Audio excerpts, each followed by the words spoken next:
tell you and leave you. దేవుడు నీతో చెప్పి నిన్ను విడిచిపెట్టడు. Samson never knew. సంసోనుకు తెలియలేదు. He never knew when God has departed. ఎప్పుడు దేవుడు తనను విడిచిపెట్టాడో తనకు తెలియలేదు. He was thinking God is with him. తాను అనుకున్నాడు దేవుడు నాతో ఉన్నాడు అనుకున్నాడు. Many people say God is with them. చాలా మంది అంటారు దేవుడు మాకు తోడుగా God ఉన్నాడని. is not with you. కానీ దేవుడు నీతో లేడు. Don't tell the argument saying the Old Testament is happened and New Testament it will happen in the New Testament. Word of God says. సహోదరుడా, ఇదంతా పాత నిబంధనలో జరిగింది, నూతన నిబంధనలో ఈ విధంగా జరగదు అని వ్యర్థమైన వాదనలు పెట్టుకోవద్దు. ఇది జరుగుతుంది. The Spirit of God departed from Saul.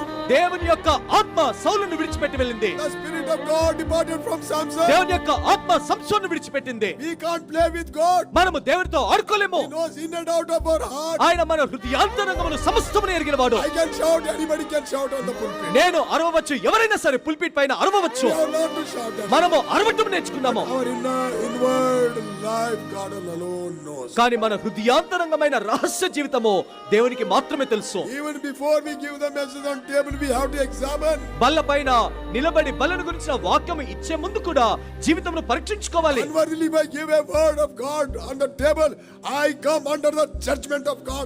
Anybody will come under the judgment. ఒకవేళ నేనే గాని ఎవరైనా సరే బల్ల వర్తమానమును అయోగ్యంగా నేను బల్ల గురించి నేను చెప్పానంటే దేవుని యొక్క ఉగ్రత కిందికి, ఆయన శిక్షా విధి కిందికి వస్తాను.